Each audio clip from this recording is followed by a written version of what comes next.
नमस्कार दर्शकों, बात आज की चैनल के कार्यक्रम आर पार में मैं निपुण भार्गव आपका स्वागत करता हूं। हमारे चैनल है श्री सुरेंद्र चतुर्वेदी जी की अनुपस्थिति में उनके बोल मैं आपके समक्ष पेश कर रहा हूं। तो आइए शुरू करते हैं। दर्शकों, आज का ब्लॉग होली का विशेष ब्लॉग है। अजमेर के अवैध बने 7 वंडर्स उखाड़े जाने के बाद कहां कहां लगाए जाएंगे? देवनानी जी, अनीता जी, लखावत जी के यहाँ लगेंगी कौन कौन सी मूर्तियां? आइए जानते हैं। होली के तो 7 रंग होते हैं, जिंदगी के पता नहीं कितने।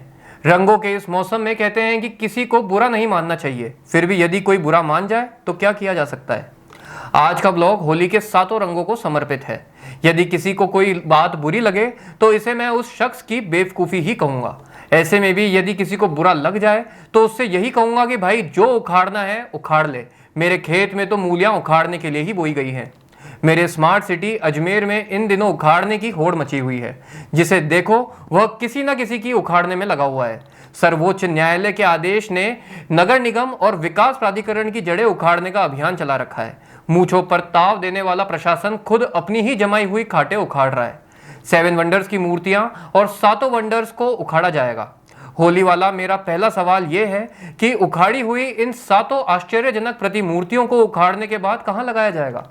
यहाँ मैं होली के नशे में सही पर बड़े ही सार्थक सुझाव देना चाहता हूँ। उम्मीद है कि मेरे बेशकीमती सुझावों पर सर्वोच्च न्यायालय भी अपनी मुहर लगा देगा। सबसे पहले जो मूर्ति उखाड़ी गई है वह स्टैचू ऑफ लिबर्टी है। यह मूर्ति अजमेर आना सागर के वेटलैंड से उखाड़ तो ली गई, मगर इसे कहाँ लगाया जाए यह बहुत बड़ा सवाल है। मेरा सुझाव है कि इसे पूर्व मेयर धर्मेंद्र गहलोत साहब के उस महान बंगले पर लगाया जाए जो अपने आप में स्मार्ट की कहानियों के चश्मदीद रहे हैं। आजादी का जितना आनंद इन्होंने उठाया वो इसके लिए तो स्टैचू ऑफ लिबर्टी पर पहला हक उन्हीं का बनता है। मिस्र का पिरामिड जो वेटलैंड में अभी भी अपने उखाड़ने की प्रतीक्षा सूची में है, जल्द ही उखाड़ दिया जाएगा। बहुत सोच विचार करने के बाद मैं इस नतीजे पर पहुंचा हूं कि इसे चौपाटी और एलिवेटेड पुल मार्ग के प्रणेता महान पत्रकार श्री दीनबंधु चौधरी के निवास पर शिफ्ट कर देना चाहिए। पिरामिड में जिस तरह रासायनिक लेप लगाकर मुर्दों को लंबे समय तक तरोताजा रखा जाता था, माननीय चौधरी साहब भी उसी तरह उम्र भर कई मुर्दों को जिंदा रखते रहे हैं। वह सही अर्थों में पिरामिड के हकदार है। चलिए अब बात करते हैं आगरा के ताजमहल की। एक शहंशाह ने अपनी पत्नी मुमताज की यादों को चिरजीवित रखने के लिए इसे बनवाया था। आधुनिक युग में मोहब्बत ने भेष बदला और मुमताज ने भी करवट बदल ली। मेरे हिसाब से अजमेर में ताजमहल के असली हकदार अजमेरू प्रेस क्लब की इमारत है। ताजमहल उखाड़ने के तुरंत बाद प्रेस क्लब के अध्यक्ष राजेंद्र गुंजल को सुपुर्द कर देना चाहिए। वह कई अर्थों और अर्थियों में मुमताज की याद को जिंदा रख सकते हैं। पेरिस का आईफिल टावर भी यहां से उखाड़ा जाना तय है। सच पूछो तो यह किसी धातु का ऐसा ऊंचा टावर है जो कभी किसी काम नहीं आया। कुछ लोग इसे लोहे का कबाड़ भी कहते हैं। इसे कहां शिफ्ट किया जाए यह सवाल बड़ा विचारणीय था।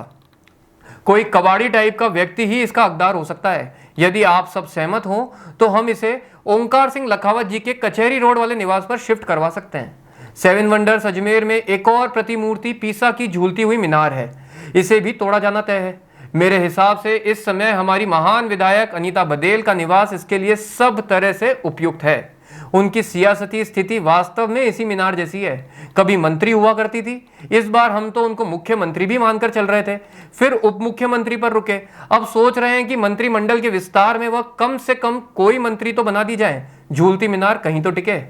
जहां तक रोम के कोलोसियम का सवाल है वह भी बड़ा महत्वपूर्ण है। इसका उपयोग लड़ाइयाँ, जानवरों के शिकार, नाटकों और अन्य सार्वजनिक मनोरंजन के लिए किया जाता था। यह अंडाकार का एम्फी थिएटर है जिसमें 50,000 दर्शक बैठ सकते थे। इसे 60,000 गुलामों ने 9 साल में बनवाया था। इसे उखाड़ने के बाद मेरे ख्याल से विधानसभा अध्यक्ष वासुदेव देवनानी जी के निवास पर शिफ्ट किया जाना चाहिए। नई विधानसभा भवन के वह फिलहाल मालिक हैं और इसके असली हकदार हैं। अब आखिरी वंडर बचती है क्राइस्ट द रिडीमर की प्रतिमा। इसे आप कहां लगाना चाहेंगे? मेरे ख्याल से इसे 7 वंडर्स को उखाड़ने में अहम भूमिका निभाने वाले अशोक मलिक के निवास पर लगाना सबसे उचित होगा। मित्रों, होली के रंगों में डूबा यह ब्लॉग शायद कई लोगों का जायका खराब कर दे, मगर मेरा निवेदन है कि वह इसे होली का व्यंग समझकर मुझे माफ कर दें। यदि फिर भी उनको कुछ उखाड़ने का मन हो तो कोई क्या कर सकता है। मैं तो यही कहूंगा, बुरा ना मानो, होली है। आज के लिए इतना ही। धन्यवाद।